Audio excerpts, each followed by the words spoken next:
Assalamualaikum warahmatullahi wabarakatuh. Perkenalkan, nama saya Siti Aisyah dengan NIM 22201000146, Fakultas Tarbiyah dan Ilmu Keguruan, Prodi Pendidikan Agama Islam. Adapun tujuan saya membuat video ini adalah sebagai video pembelajaran pada mata kuliah Perkembangan Peserta Didik dengan Ibu dosen pengampu, yaitu Ibu Lia Rosdiani Nasution SPD MA. Baiklah, selamat menyaksikan.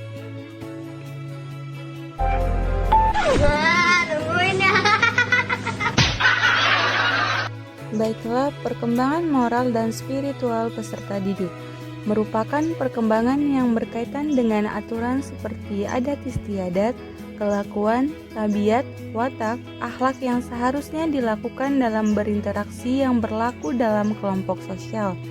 Sedangkan perkembangan spiritual adalah perkembangan atau tahap seseorang membentuk kepercayaan, baik berupa kepercayaan terhadap agama ataupun adat. Definisi spiritual: setiap individu dipengaruhi oleh budaya, perkembangan, pengalaman hidup, kepercayaan, dan ide-ide tentang kehidupan. Spiritual juga memberikan suatu perasaan yang berhubungan dengan intrapersonal atau hubungan antara diri sendiri. Interpersonal, hubungan antara orang lain dengan lingkungan. Dan transpersonal, hubungan yang tidak dapat dilihat, yaitu suatu hubungan dengan ketuhanan yang merupakan kekuatan tertinggi. Jadi, spiritual merupakan kepercayaan peserta didik terhadap suatu keyakinan yang didasarkan pada adat istiadat maupun ketuhanan. Perkembangan spiritual lebih spesifik membahas tentang kebutuhan manusia terhadap agama. Agama adalah sebagai sistem organisasi kepercayaan dan ibadatan di mana seseorang bisa mengungkapkan dengan jelas secara lahiriah mengenai spiritualitasnya. Perkembangan spiritual diartikan sebagai tahap di mana seseorang yang dalam hal ini adalah peserta didik untuk membentuk kepercayaannya, baik berupa kepercayaan yang berhubungan dengan religi ataupun adat. Proses perkembangan moral dan spiritual peserta didik. Setiap aspek perkembangan peserta didik memiliki tahapan atau proses hingga mencapai suatu tahapan atau tindakan yang matang. Perkembangan moral pada peserta didik dapat berlangsung melalui beberapa cara, yaitu pertama, pendidikan langsung melalui penanaman pengertian tentang tindakan laku yang benar dan salah, atau baik dan buruk oleh orang tua, guru, atau orang dewasa lainnya. Di samping itu, yang paling penting dalam pendidikan moral ini adalah keteladanan dari orang tua, guru, atau orang dewasa lainnya dalam melakukan nilai-nilai moral.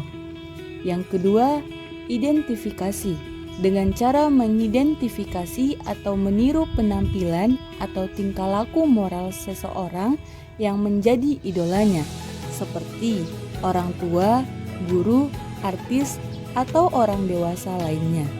Yang ketiga adalah proses coba-coba. Dengan cara mengembangkan tingkah laku moral secara coba-coba. Jika tingkah laku tersebut mendatangkan pujian atau penghargaan, maka akan terus dikembangkan. Sementara tingkah laku yang mendatangkan hukuman atau celaan, maka akan dihentikan. Faktor-faktor yang mempengaruhi perkembangan moral dan spiritual peserta didik. Pada perkembangan moral peserta didik, faktor internal meliputi faktor genetis atau pengaruh sifat-sifat bawaan yang ada pada diri peserta didik. Selanjutnya, sifat-sifat yang mendasari adanya perkembangan moral dikembangkan atau dibentuk oleh lingkungan. Peserta didik akan mulai melihat dan memasukkan nilai-nilai yang ada di lingkungan sekitarnya, baik lingkungan keluarga maupun lingkungan masyarakat, yang dapat meliputi para tetua yang mungkin menjadi teladan di masyarakat, para tetangga, teman, maupun guru yang ada di lingkungan sekolah. Semua aspek di atas memiliki peran yang penting dalam perkembangan moral peserta didik yang kadarnya tahu besarnya pengaruh bergantung pada usia atau kebiasaan dari peserta didik itu sendiri. Meskipun faktor eksternal memiliki pengaruh yang cukup besar pada perkembangan moral peserta didik tetap mampu menentukan hal-hal atau nilai-nilai yang akan dianut atau digunakan sebagai pembentuk jati diri. Hal tersebut tentunya dipengaruhi oleh pengetahuan peserta didik akan nilai-nilai moral yang tentunya pertama kali akan dilihat dari sosok atau jati diri orang tua. Oleh karena itu, para sosiolog beranggapan bahwa masyarakat sendiri mempunyai peran penting dalam pembentukan moral, di mana dalam usaha pembentukan tingkah laku sebagai pencerminan nilai-nilai hidup tentu banyak faktor yang mempengaruhinya. Di antaranya yaitu pertama, tingkat harmonisasi hubungan orang tua dan anak. Kedua, banyak model orang-orang dewasa yang simpatik atau teman-teman, orang-orang yang terkenal, dan hal-hal lain yang diidentifikasi oleh anak sebagai gambaran-gambaran ideal. Yang ketiga, lingkungan meliputi segala unsur lingkungan sosial yang berpengaruh, yang tampaknya sangat penting dalam unsur lingkungan berbentuk manusia yang langsung dikenal atau dihadapi oleh seseorang sebagai perwujudan dari nilai-nilai tertentu. Yang keempat, tingkat penalaran, di mana perkembangan moral yang sifatnya penalaran menurut Holberg dipengaruhi oleh perkembangan naral sebagaimana dikemukakan oleh Piaget. Makin tinggi tingkat penalaran seseorang menurut tahap-tahap perkembangan, makin tinggi pula tingkat moral seseorang. Yang kelima, interaksi sosial dalam memberi kesempatan pada anak untuk mempelajari dan menerapkan standar perilaku yang disetujui masyarakat, keluarga, sekolah, dan dalam pergaulan dengan orang lain. Perkembangan spiritual juga dipengaruhi oleh faktor internal dan eksternal. Faktor internal pada perkembangan spiritual juga berupa faktor keturunan, yaitu berupa pembawaan di mana faktor ini merupakan karakteristik dari orang itu sendiri. Dasar pemikiran dari individu berdasarkan kepercayaan dan budaya yang dimilikinya. Faktor eksternal dapat berupa keluarga yang sangat menentukan pula dalam perkembangan spiritual anak, karena orang tua memiliki peran yang sangat penting sebagai pendidik atau penentu keyakinan yang mendasari anak. Kemudian pendidikan keagamaan yang diterapkan di sekolah juga dapat menjadi faktor penentu perkembangan spiritual anak. Karena dengan adanya pendidikan anak akan mulai berpikir secara logika dan menentukan apa yang baik dan tidak bagi dirinya, dan kelak akan menjadi karakteristik di mana peserta didik. Selain itu, adanya budaya yang berkembang di masyarakat akan mempengaruhi perkembangan spiritual peserta didik pula, baik perkembangan yang menuju arah yang baik atau positif, atau menuju ke arah yang buruk atau negatif. Itu semua tergantung pada bagaimana seorang anak berinteraksi dengan masyarakat tersebut. Implementasi perkembangan moral dan spiritual terhadap pendidikan. Sekolah sebagai lembaga pendidikan dituntut untuk membantu peserta didik dalam mengembangkan moral dan spiritual mereka, sehingga mereka dapat menjadi manusia yang moralis dan religius. Berikut ini akan dikemukakan beberapa strategi yang dapat dilakukan guru di sekolah dalam membantu perkembangan moral dan spiritual peserta didik. Pertama, memberikan pendidikan moral dan keagamaan melalui kurikulum tersembunyi, yakni menjadi sekolah sebagai atmosfer moral, dan agama secara keseluruhan. Atmosfer di sini termasuk peraturan sekolah dan kelas, sikap terhadap kegiatan akademik dan ekstrakurikuler, orientasi moral yang dimiliki guru dan pegawai serta materi teks yang digunakan.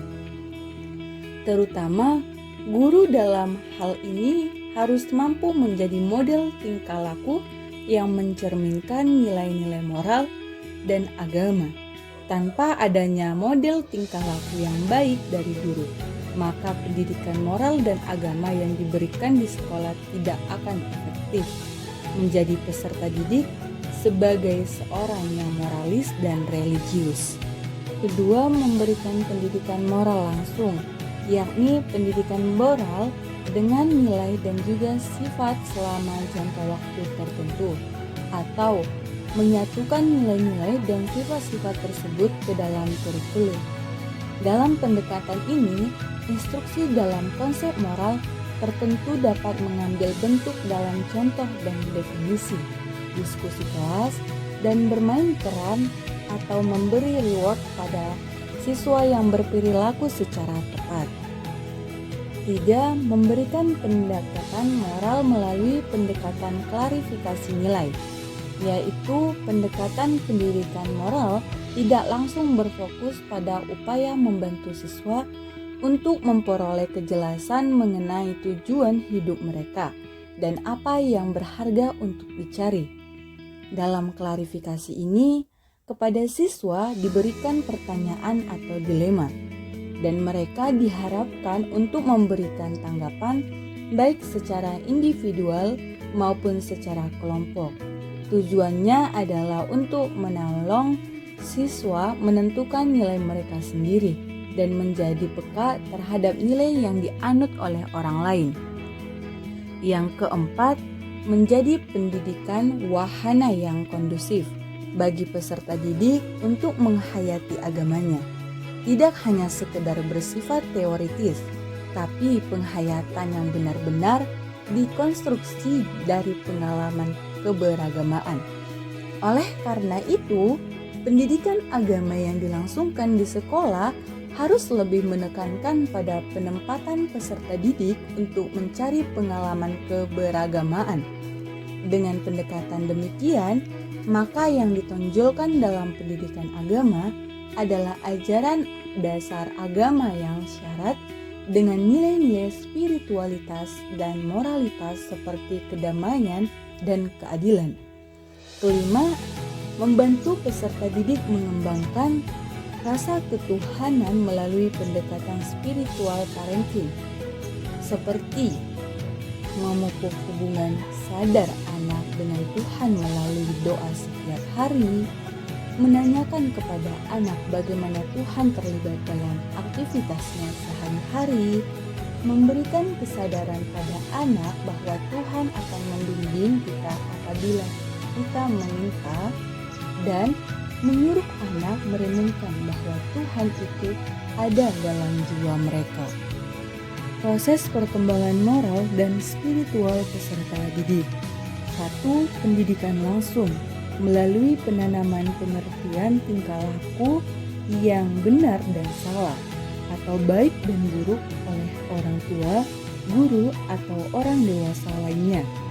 Kedua, identifikasi dengan cara mengidentifikasi atau meniru penampilan atau tingkah laku moral seseorang yang menjadi idolanya. Yang ketiga, proses coba-coba dengan cara mengembangkan tingkah laku moral secara coba-coba. Baiklah, berikut contoh tentang perkembangan moral dan spiritual peserta didik. Contoh kasus dari perkembangan moral dan spiritual peserta didik yaitu: nama Rina, usia 14 tahun, kelas 9 SMP. Latar belakangnya yaitu Rina adalah seorang siswi di SMP yang rajin dan cerdas. Ia aktif dalam kegiatan sekolah dan memiliki banyak teman. Namun, belakangan ini guru dan orang tuanya memperhatikan perubahan dalam perilaku dan sikapnya yang menunjukkan perkembangan dalam aspek moral dan spiritual. Kembangan moral, kesadaran akan keadilan. Yang pertama yaitu situasi. Dalam sebuah kegiatan kelompok, Rina dan teman-temannya diberi tugas untuk menyusun proyek sains. Salah satu temannya, Budi, kurang berkontribusi. Namun ketika presentasi, Budi ingin mendapatkan kredit yang sama. Kedua, tindakan Rina. Rina merasa hal ini tidak adil bagi anggota kelompok lainnya yang bekerja keras. Ia mendiskusikan hal ini dengan kelompoknya dan akhirnya mereka memutuskan untuk berbicara kepada guru untuk menyampaikan kontribusi masing-masing anggota secara jujur. Yang ketiga, analisis. Rina menunjukkan pemahaman yang lebih dalam tentang keadilan dan tanggung jawab kelompok. Ia mampu mengidentifikasi ketidakadilan dan mencari solusi yang etis. Yang keempat, situasi. Salah satu temannya, Siti, sering dibully oleh teman sekelas. Rina merasa prihatin melihat hal ini. Yang kelima, tindakan Rina. Rina memutuskan untuk berbicara dengan Siti, memberikan dukungan moral, dan akhirnya mengajak teman-teman lain untuk ikut berdiri bersama Siti melawan bully. Yang keenam, analisis. Rina menunjukkan perkembangan empati yang tinggi dan keberanian untuk menegakkan kebenaran. Ia memahami pentingnya solidaritas dan mendukung mereka yang lemah. Yang pertama, perkembangan spiritual itu adalah peningkatan religius. Situasi, Rina mulai tertarik mengikuti kegiatan rohani di sekolah, seperti pengajian dan ceramah agama. Ia juga mulai lebih sering berdoa dan mendalami kitab suci. Tindakan Rina, selain aktif di kegiatan rohani, sekolah, Rina juga mengajak keluarganya untuk lebih sering mengikuti kegiatan keagamaan bersama. Analisis, Rina menunjukkan peningkatan dalam aspek spiritualitasnya. Ia mulai mencari pemahaman lebih dalam tentang nilai-nilai keagamaan dan menerapkannya dalam kehidupan sehari-hari. Refleksi diri, situasi Rina mulai mempertanyakan makna hidup dan tujuannya. Ia sering merenungkan tentang tindakan-tindakan yang telah dilakukannya dan dampaknya terhadap orang lain. Tindakan Rina, ia menulis jurnal harian yang berisi refleksi pribadinya, kesalahan yang ingin diperbaiki, dan hal-hal positif yang ingin dicapai. Analisis, Rina menunjukkan tanda-tanda perkembangan spiritual yang matang, di mana ia mulai merenungkan eksistensi dirinya, tujuan hidup, dan dampak tindakannya terhadap lingkungan sekitarnya. Baiklah, kesimpulan dari materi kasus Rina itu, kasus Rina menggambarkan bagaimana seorang peserta didik dapat mengalami perkembangan moral dan spiritual melalui pengalaman sehari-hari dan interaksi dengan lingkungan sekitarnya. Perkembangan ini terlihat dari peningkatan kesadaran akan keadilan, empati, peningkatan religius, dan refleksi diri yang mendalam. Dukungan dari guru, keluarga, dan teman-teman sangat penting dalam mendukung perkembangan ini. Baik, berikut adalah beberapa kuis yang sudah saya siapkan untuk teman-teman dalam memahami materi yang telah disampaikan lebih dalam. Teman-teman dapat mengerjakan beberapa kuis yang telah dicantumkan, dan teman-teman dapat lebih mempelajari materinya apabila kurang memahami melalui webs yang telah kami cantumkan. Mungkin cukup sekian yang dapat saya cantumkan, yang dapat saya jelaskan. Kurang dan janggalnya saya mohon maaf. Assalamualaikum warahmatullahi wabarakatuh.